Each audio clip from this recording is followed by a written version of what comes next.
Baik, selamat sore Ibu. Sore. Perkenalkan, saya Sekar Rumtungga Dewi dari SMK Negeri 6 Yogyakarta. Terima kasih telah meluangkan waktu untuk kami wawancarai. Apakah Ibu bersedia untuk kami wawancarai? Oke, bersedia.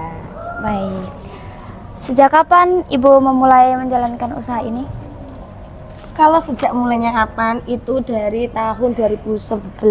Jadi waktu saya masih di kelas 2 SMA. Apa alasan Ibu memilih bidang usaha ini? Alasan saya memilih bidang usaha ini karena pada dasarnya itu saya paham betul bahwa dunia ini semuanya itu penuh dengan jahitan. Apa yang kamu pakai, dari sepatu jahitan, tas jahitan, baju kamu jahitan gitu kan. Dan apalagi yang namanya kebutuhan pokok itu sandang, pangan, papan. Sandang itu nomor 1. Jadi seburuk-buruknya hidup, kalau kamu punya keterampilan, kamu bisa jahit, kamu nggak akan pernah kelaparan. Bagaimana awal mula berdirinya usaha ini?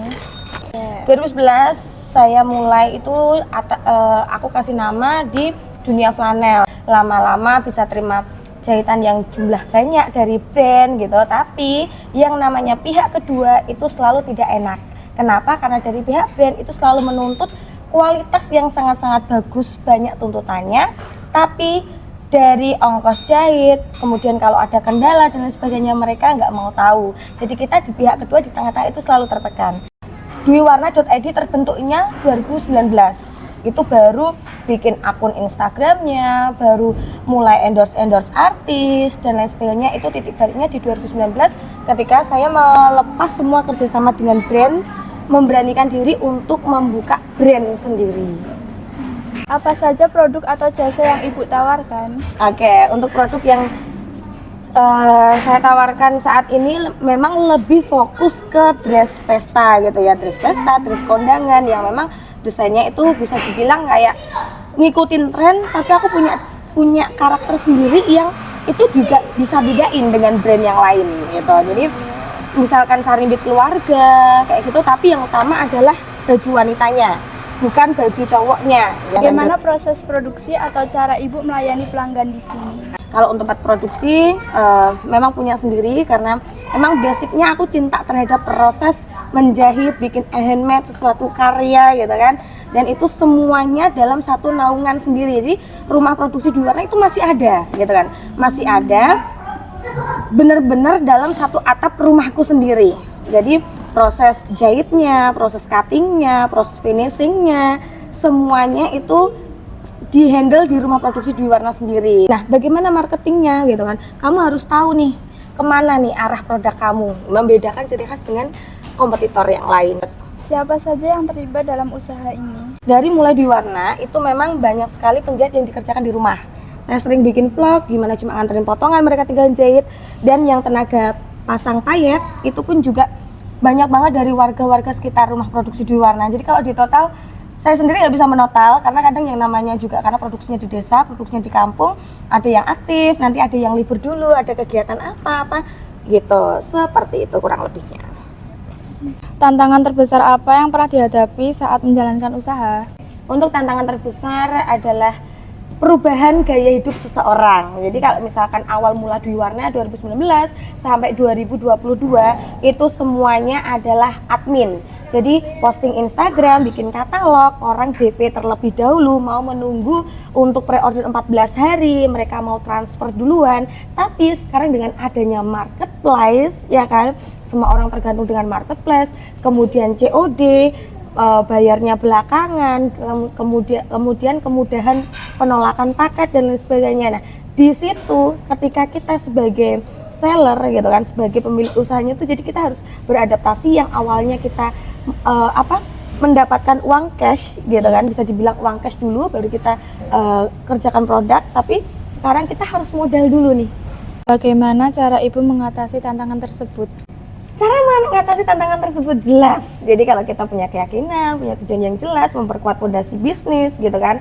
Jadi nggak mudah goyah kalau fondasi kita udah kuat. Nggak cuma ikut arus tren karena memang tren itu kita harus ngejar gitu ya, sesuai tren. Tapi kita harus tahu bedanya tren dan juga treat. Tahu nggak? Treat itu cuma kayak sesuatu yang kilat banget, cepet banget hilangnya. Jadi dia masanya lebih cepat daripada tren. Iya. Gitu kan. Kita harus bisa membedakan itu dan kita jangan mudah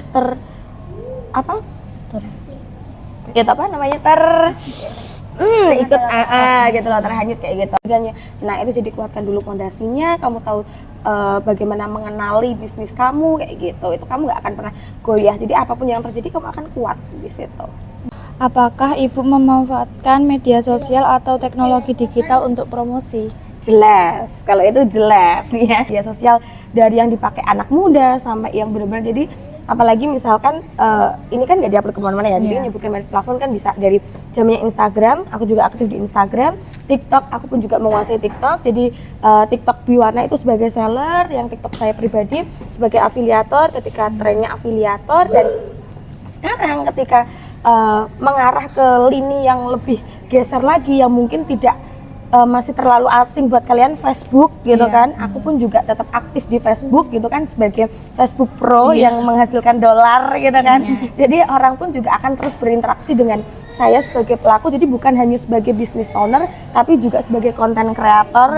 Sikap apa yang paling penting dimiliki oleh seorang wirausahawan? Yang pertama, jujur dan bertanggung jawab.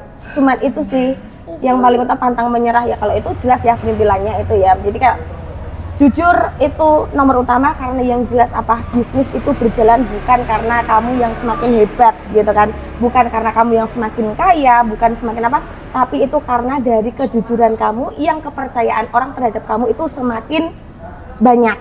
Nilai apa yang selalu Ibu tanamkan dalam menjalankan usaha? Hampir sama sih kayak tadi nilainya ya, kejujuran dan bertanggung jawab. Jadi kalau misalkan ada orderan, misalkan ada customer yang rewel kayak gitu kan, ya udah, rewel mau ganti kita ganti gitu kan. Dia masih rewel lagi, udah uangnya kembaliin. Lu mau balikin bajunya silakan kembaliin, kalau nggak mau ya udah, tinggal backlist yang mau baju gue masih banyak gitu kan. Bahasa kasarnya seperti itu. Yang penting kita nggak ada niat untuk merugikan orang lain, kita udah sejujur-jujurnya. Kalau boleh tahu, apa rencana Ibu untuk mengembangkan usaha ini ke depannya? Cara mengembangkan bisnis ini ke depannya seperti apa, yang jelas saya akan lebih belajar lagi gitu kan, karena improve desain, improve teknologi sekarang makin canggih, dari itu untuk marketing maupun itu untuk produksi. Karena apa? Karena yang namanya ujung tombak dimanapun tetap kita sendiri, kita sebagai nyawa dari brand kita gitu kan, sebagai owner. Nah ya kita yang harus tahu membawa arahnya kemana. Apa pesan atau saran Ibu untuk generasi muda yang ingin menjadi wirausahaan yang sukses kayak Ibu ini? Harus punya tujuan yang jelas, ibaratnya jangan menyerah, tentukan tujuan kamu. Kalau jelas kalau kamu mau jadi wirausaha ya jelas, kamu nggak boleh pantang menyerah. Misalkan hari ini ada masalah ya harus sampai solusi dapat, karena kalau kamu udah maju sebagai pengusaha, maju menjalani bisnis, kamu nggak bisa mundur, kamu nggak bisa bertahan pun memang terasa berat, tapi kamu harus tetap maju. Nggak bisa kamu berhenti, nggak bisa kamu mundur gitu. Terima kasih Ibu telah meluangkan waktu untuk kita wawancarai. Semoga usaha Ibu kedepannya semakin berkembang, semakin sukses, semakin maju. Amin. Terima kasih Ibu. Oke, sama-sama, kalian semua.